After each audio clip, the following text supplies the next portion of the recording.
Imaginez une région magnifique, entourée de sommets majestueux. Un cadre idyllique où l'on élève ses enfants en toute sécurité. Pourtant, entre 1980 et 1996, ce décor de carte postale est devenu le théâtre d'une des plus grandes énigmes criminelles françaises. En 16 ans, au moins 12 enfants ou adolescents se sont évaporés ou ont été retrouvés sans vie dans un périmètre de quelques kilomètres autour de Grenoble. On les appelle les disparus de l'Isère. Un seul prédateur? Une coïncidence macabre? Aujourd'hui, on plonge dans un dossier où l'ADN commence enfin, 40 ans plus tard, à briser le silence. Le confesseur est là pour leur faire peur. Je répète les faits, jamais la rumeur. Tu sais que je parle vrai, ça serre le cœur. Le confesseur est là pour leur faire peur. Petite mise au point avant de commencer. Il est essentiel de comprendre que le terme « les disparus de l'Isère » n'est pas une appellation officielle de la police, mais une création de la presse, notamment le Dauphiné Libéré, qui a fini par lier ces dossiers pour forcer la justice à agir. Partie 1. La première vague, 1980 à 1985. Philippe Pignot, un adolescent de 13 ans.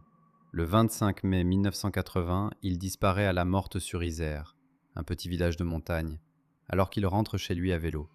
On ne retrouvera que son vélo, intact, sur le bord de la route. Il est le premier de la liste. À l'époque, la presse ne parle que d'une fugue, car c'était le réflexe des autorités pour les ados. Sa disparition est restée dans l'oubli total pendant 20 ans, jusqu'à ce que les avocats des autres familles, Maître Seban et Maître Hermann, ne fassent le lien avec les cas suivants. Ludovic Janvier, un petit garçon de 6 ans, décrit comme timide. Le 17 mars 1983, à Saint-Martin-d'Hères. Ludovic et ses deux frères vont acheter des cigarettes pour leur père. Un homme avec un casque de moto bleu les aborde. « J'ai perdu mon chien. Aidez-moi à le retrouver contre des bonbons. » Les frères se séparent pour chercher. Quand ils reviennent, Ludovic et l'homme ont disparu. C'est le dossier qui a le plus marqué l'opinion publique. Son frère Jérôme a témoigné des dizaines de fois, rongé par la culpabilité. La presse a longtemps relayé le portrait robot de l'homme au casque bleu, devenu le symbole du prédateur de l'Isère. Grégory Dubrul, un garçon de 7 ans au moment des faits. Le 9 juillet 1983, quelques mois après Ludovic, il est enlevé au pied de son immeuble à Grenoble. Son agresseur l'emmène dans une décharge, lui fracasse le crâne à coups de pierre et le laisse pour mort. Contre toute attente, Grégory survit. Il est la seule victime à avoir vu le tueur. Malheureusement, à cause du choc traumatique et de la violence des coups, ses souvenirs sont flous. Il décrit un homme jeune, peut-être avec une moto. Son témoignage est le chaînon manquant que les enquêteurs tentent toujours d'exploiter avec l'hypnose ou de nouvelles auditions. Partie 2. L'escalade et le chaos, 1987 à 1996. Sharazed Bendouyou, une fillette de 10 ans, le 8 juillet 1987 à Bourgoin-Jallieu. Elle descend simplement les poubelles de l'appartement familial. En 5 minutes, elle se volatilise. Si on parle encore de Sharazed aujourd'hui, c'est grâce à sa sœur, Férouz Bendouyou. Elle a harcelé les médias et les juges pendant 30 ans. La presse a souvent souligné le mépris initial de la justice envers cette famille issue des quartiers populaires, dont le dossier avait été classé en 1 an seulement. Nathalie Boyer. C'est l'un des crimes les plus atroces de la série, par sa mise en scène. Le 2 août 1988, Nathalie, 15 ans, quitte le domicile familial à Villefontaine. Elle est retrouvée le lendemain sur un chemin de terre à Saint-Quentin-Falavier. Elle a été égorgée. L'acharnement du tueur est frappant. Pendant des décennies, l'enquête piétine, les prélèvements de l'époque étant jugés inexploitables. Son meurtre s'inscrit dans la zone géographique et la période temporelle de la psychose.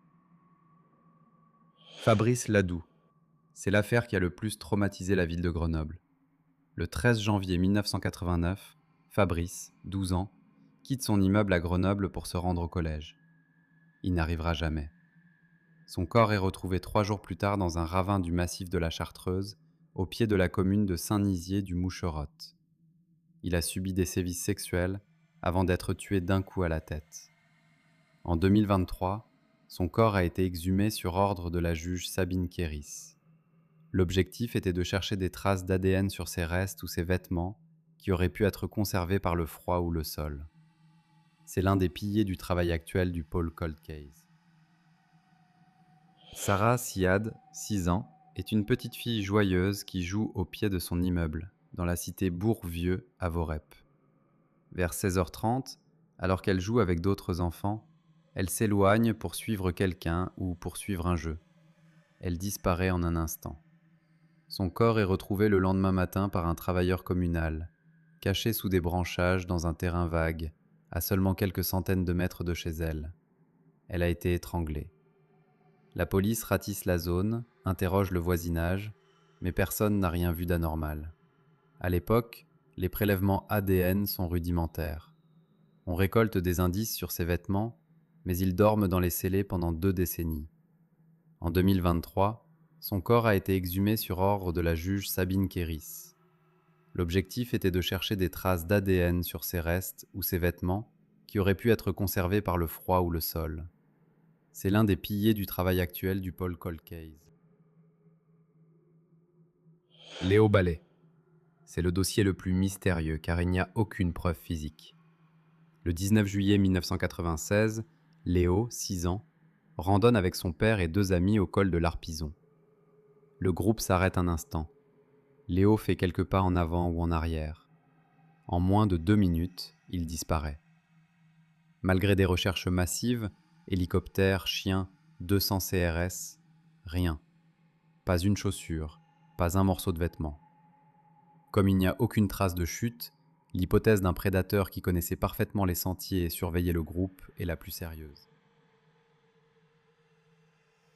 Saïda Berche, 10 ans.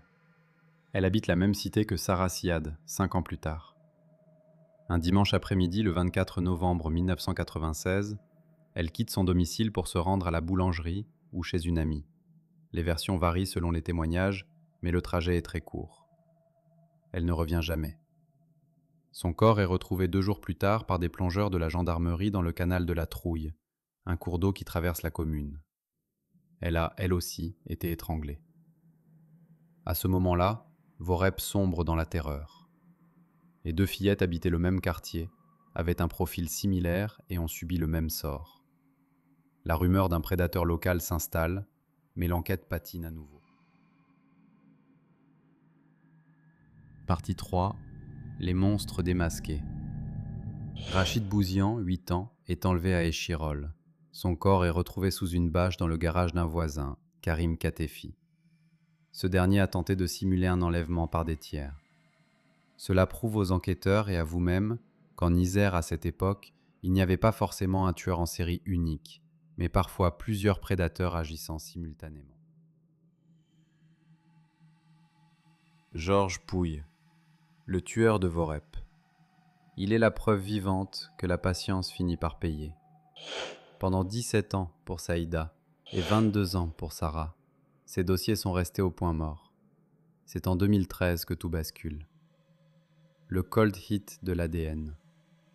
En 2013, la justice ordonne de nouvelles analyses sur les scellés avec les techniques modernes. Sur une chemise de Saïda et sur le jogging de Sarah, on retrouve un ADN masculin identique. Cet ADN match dans le fichier national FNAEG avec celui d'un homme déjà fiché pour des délits mineurs et une affaire de stupéfiants, Georges Pouille. Au moment de son arrestation, Georges Pouille a 37 ans.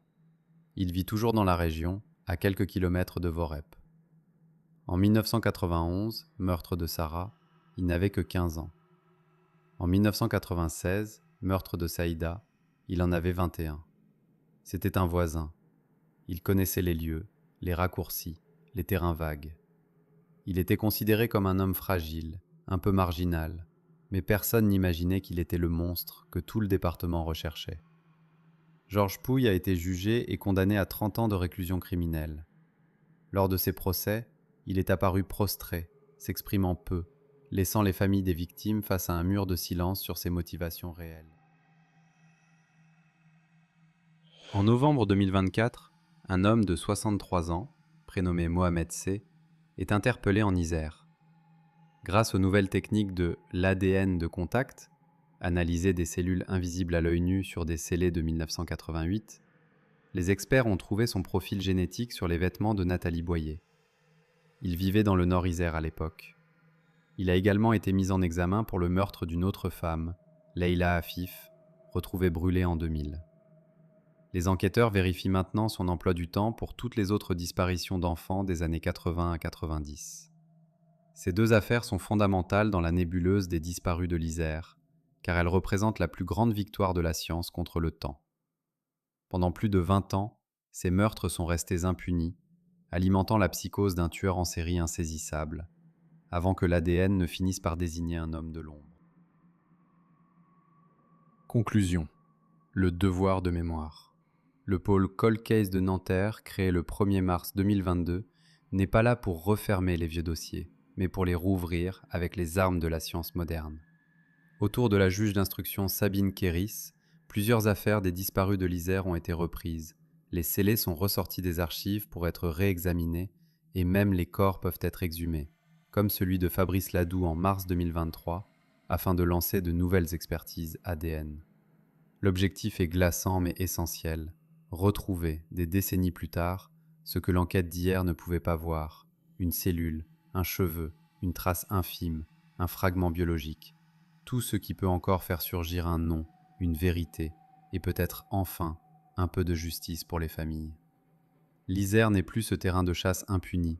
Aujourd'hui, la science rattrape le passé. Pour les familles de Ludovic, Charazed ou Philippe, le temps n'efface rien. Ils n'attendent plus que leurs enfants reviennent, ils attendent la vérité. Et vous, pensez-vous qu'un seul homme a pu terroriser une région entière pendant 20 ans ? Si la vidéo t'a plu, n'hésite pas à me le dire en commentaire et partage pour ne pas oublier les victimes. Le confesseur vous remercie et sous serment, je vous dis à bientôt pour un prochain dossier.